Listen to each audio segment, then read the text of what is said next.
ये क्वेश्चंस बहुत लोग मुझे पूछते हैं कि मेरे पास दादी नानी नहीं है बच्चे की and it's a nuclear family. मेरा बच्चा रो रहा है, मुझे नहीं समझ में आता आखिर क्या प्रॉब्लम है, पैनिक वाली सिचुएशन आ जाती है। पर बच्चा अगर छोटा है, 6 मंथ से अगर छोटा बेबी है, ऑब्वियसली कुछ नहीं बोल पा रहा है, कुछ एक्सप्रेस नहीं कर पा रहा है, तो उसके रोने के कुछ रीजंस है। सबसे पहले उसे भूख लगी है, मोस्ट इम्पॉर्टेंट। सेकेंड, या तो वो गीले में है, उसे सूसू पॉटी कुछ तो किया होगा जिसकी वजह से baby is not comfortable. Thirdly, nose block. Fourth, temperature. आजकल मदर्स इतनी ओवर कंसर्न हो गई कि बच्चों को बहुत एक्स्ट्रा ओवर रैप करके रखती है, जिसके वजह से वो बच्चा गर्मी के वजह से, पसीने के वजह से परेशान है। इसके अलावा I can say gas pain which is very common छोटे बच्चों में, that could be one of the reason. और फिर ऑब्वियसली डिसीजेज, बहुत सारी दूसरी चीज़ें हैं कि फीवर है, सर्दी खांसी या वॉटेवर, तो वो मदर समझ जाती है। तो इस समय ऑलवेज से कि आप ये 4-5 चीज़ें जो बेसिक है इसे समझिए, और अगर आप पहले ये वाली चीज़ें आप समझो, अगर ये नहीं है then you can consult your doctor and they are there to help you out.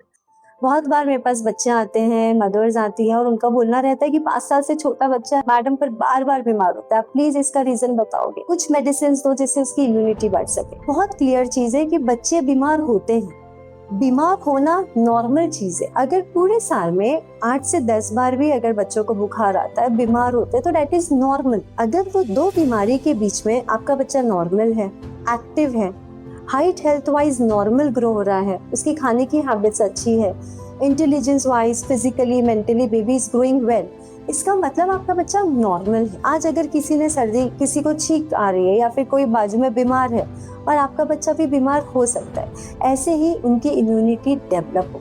इसका मतलब ये नहीं मेरा बच्चा बीमार हो रहा है तुरंत हमें एंटीबायोटिक्स देना है, मेडिसिन देना है, या इम्यूनिटी डेवलप करने के लिए मल्टीविटामिन देना है, नहीं। हमें जो सबसे इम्पॉर्टेंट है, जिस पे ध्यान देना है, वो उनका डाइट अच्छा होना चाहिए, स्लीप एडिक्वेट होना चाहिए, फिजिकल एक्टिविटी में आपको उनको इन्वॉल्व करना है। बारिश के मौसम में क्या क्या बीमारियां होती हैं और हम इसे कैसे बचाव कर सकते हैं। तो जैसे बारिश का मौसम होता है, पेरेंट्स वैसे ही टेंशन में आ जाते हैं कि अब हमें हमारे बच्चे को सर्दी खांसी हो जाएगी। तो बारिश के मौसम में बीमारियां हो सकती है, लाइक बहुत कॉमन जो है, जैसे वायरल इन्फेक्शंस, रेस्पिरेटरी, सर्दी खांसी, loose motions, vomiting, diarrhoea, typhoid, dengue, ऐसे तो बहुत सारी चीज़ें हैं जो बारिश के मौसम में हो सकती है। पर क्यों बारिश में ही क्यों? सबसे पहले मॉस्किटोज ये इस समय ज़्यादा होते हैं। सेकेंडली, हाइजीन वाइज आपको ध्यान रखना होता है, बाहर का खाना नहीं खाना है, घर पे बना हुआ फ्रेश खाना खाना है। बाहर बहुत बार चीज़ें ऐसी खुली पड़ी हुई है, उसके ऊपर मच्छर या फ्लाइज घूम रही है, तो कहीं ना कहीं it is a source of infection. तो हमें स्पेशली बारिश के मौसम में डाइट, हाइजीन, हैंड वॉशिंग, तो ये सारी चीज़ों को हमें ध्यान रखना होगा। Prevention is better than treatment. हमें छोटी छोटी चीज़ों का ध्यान रखना है कि हमारे बच्चे बीमार ना हो, और अगर बीमार होते हैं तो हमें मन से दवाइयाँ या एंटीबायोटिक्स नहीं देना है। और आजकल मदर्स का बहुत कंसर्न है कि बच्चे स्क्रीन टाइम बहुत कर रहे हैं, ऑब्वियसली, तो उस पर क्या क्या प्रॉब्लम आ सकती है। आई साइट, आंखों का इश्यूज जो हमें पता है प्रॉब्लम बहुत ही कॉमन है। सेकेंडली, स्क्रीन टाइम में बच्चे घंटों बैठ जाते हैं, जो समय हम बाहर खेलने में, मस्ती करने में यूज कर सकते थे, वो मोबाइल पे है। आपकी फिजिकल एक्टिविटी कम हो रही है, फिजिकल हेल्थ पे उसका इफेक्ट हो रहा है। थर्डली, आपका कम्युनिकेशन, सोशलाइजिंग। आज अगर कहीं बाहर जाना है या फिर आपके आसपास भी कौन बैठा है, वो इसमें इंटरेस्टेड ही नहीं है बात करने में उनसे, तो it's always request to parents कि आप सबसे पहले स्क्रीन टाइम कट ऑफ करो एकदम से। इट्स नॉट लाइक कि मैंने आज बोला और स्क्रीन टाइम कट ऑफ हो जाएगा। अगर कोई बच्चा दिन में 5-6 घंटा अगर स्क्रीन टाइम कर रहा है, तो हमें इसे ग्रेजुअली कम करना होगा। इसकी जगह जो बच्चों को इंटरेस्ट है, अगर ड्राइंग में इंटरेस्ट है, स्पोर्ट्स में इंटरेस्ट है, म्यूजिक में, किसी भी चीज़ में इंटरेस्ट है, आप उसमें उनको इन्वॉल्व करो।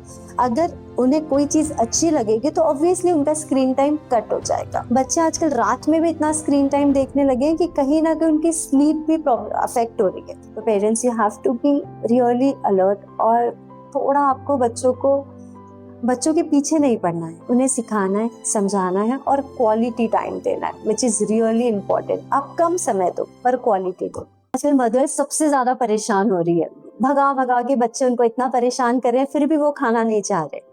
तो मदर्स मेरे पास सबसे पहले आगे बोलती, पूरा दिन निकल जाता है भागते भागते भागते, पर बच्चा प्रॉपर खाना नहीं खा रहा है और हम बहुत परेशान हो रहे हैं, and we are really concern उनके न्यूट्रिशन को लेके। प्लीज आप हमें कोई मल्टीविटामिन लिख दो। मैं उनको एक ही चीज बोलती हूँ, multivitamin is not the substitution, of diet, it is just a supplement.